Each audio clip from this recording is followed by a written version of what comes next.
Hey everyone, welcome to this week's episode of Sticky Note Marketing.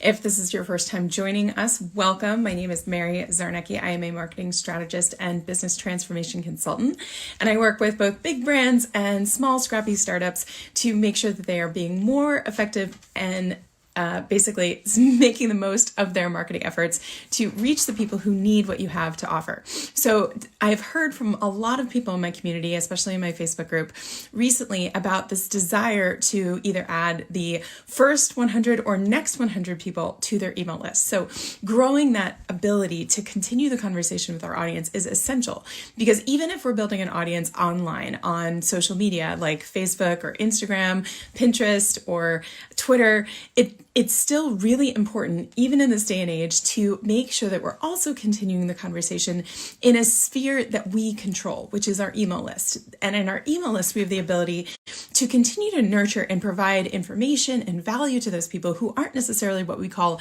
now buyers. So if you think about the people who are in your world, that you're bringing into your world as a business, you're bringing in kind of strangers at the very beginning of the journey, right? So they finally figure out that you exist. So you all of a sudden are bringing these new people in it, and this is what we call cold traffic. Now, a certain percentage of these people are going to be what we call now buyers and be ready to make a purchase, right? So if they figure out that they have a problem, they want a solution, and they know now that you have a solution that meets that problem or need that they have, they might be ready to buy from you.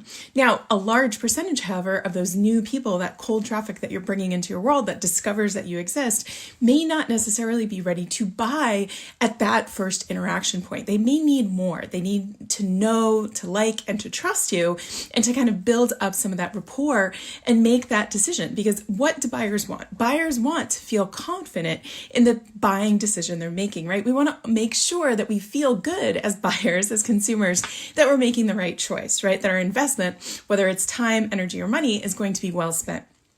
So as a business owner, as a savvy business owner, when I'm working with my students and my clients, one of the things that I really encourage us to do is make sure that we continue that conversation. So that first interaction, if they're not a now buyer, we don't just want to drop them, right? We want to make sure that we are taking advantage of the investments that we made to bring those strangers, those cold traffic into our world and get them to know that we exist, but we need to continue to nurture them. So how can we do that? Doing it on social media is fantastic, but now bringing it over to your email list is essential, because it's a sphere that you can control and you can provide a big amount of value in a short amount of time, potentially. So I'm going to share with you three key elements that I always walk my clients and students through when it comes to building your list effectively, plus a little ninja bonus tip.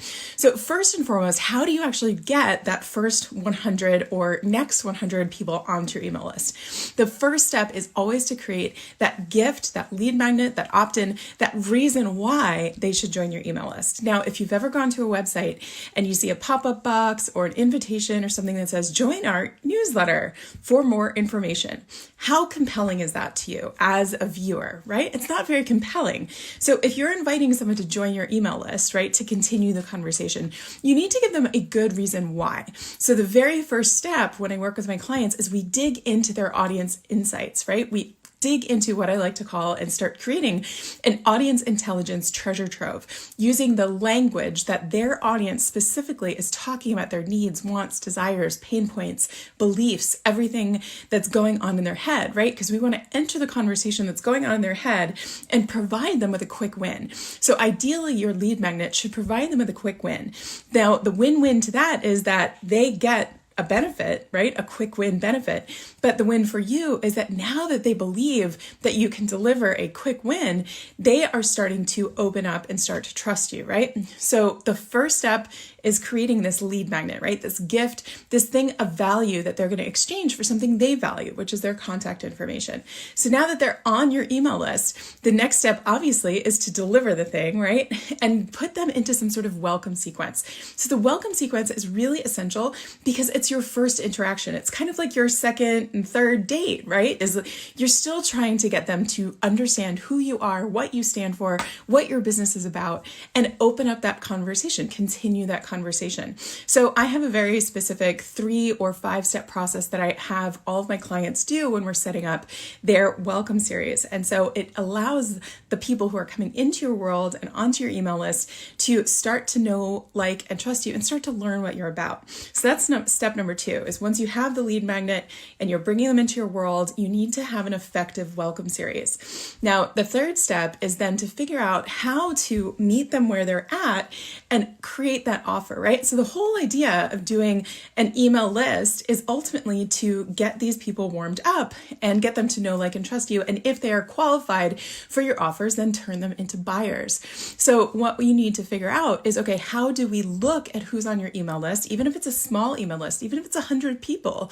How do we look at those people to look at the metrics of what they're telling us by their digital body language, whether they're opening your emails, whether they're clicking on your emails, which kind of emails they're clicking on, to figure out what offer might be appropriate for them. So things like ask surveys or informational surveys or little questions that you can put into your emails to get feedback from your people, because instead of it being just a one-way conversation, which I see a lot of business owners make their emails, it's a one-way kind of promotional only conversation.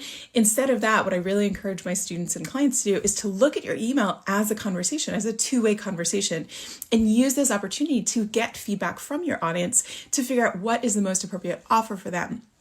Because we don't want to basically be forcing offers on people that it's not a good fit for, right? Ideally, we want to be working with clients and customers that value what we have to offer. So ideally what we're doing is we're keeping this conversation open and learning about the people now who are on our email list, who are continuing this conversation with, so that we can figure out what is the best match, and in our best advice, provide them with the best solution match to support them and support our business. So those are the 3 essential steps. Now, I said I was also going to give you like a little ninja bonus tip.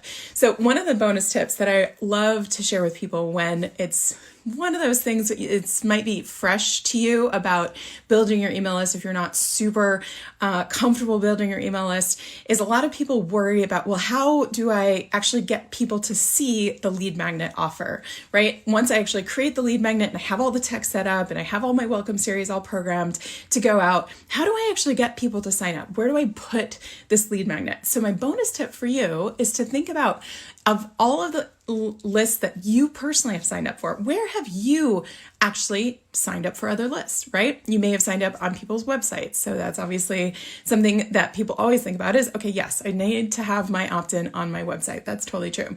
But you can also think about putting it in your email signature. You can also think about putting it on your social media profiles. You can also think about doing it in promotional threads. If you're in groups that do weekly promotional threads, those kind of things, to share that free offer. So you can also do it if you have friends that want to do a co-promote. I really love this, is when you find someone who serves the same audience as you, but you have complementary offers, complementary services. You guys can each pair up and promote and share the other person's lead magnet to their audience, right? So you're kind of co-promoting, kind of a joint venture. So think about where you personally have signed up for emails and why you personally, as the consumer, did it.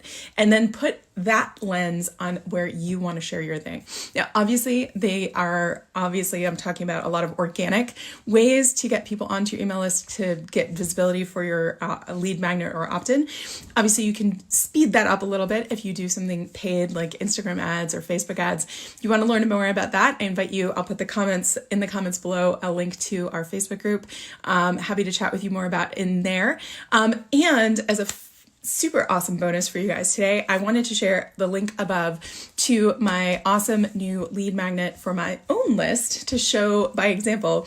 But basically, I put together a free action guide to help you craft your ideal irresistible lead magnet for your audience. So this is applicable no matter whether you're a service provider or a product-based business, if you are new to business, or if you're trying to add another 1,000 people to your email list. This is a great way to kind of refresh and think about tweaking and creating more irresistibility, more attraction in the lead magnet that you're offering your audience. So grab that while it's still free.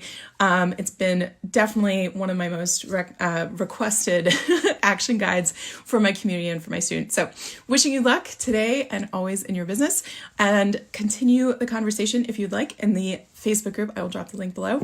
Cheers, guys. See you next time.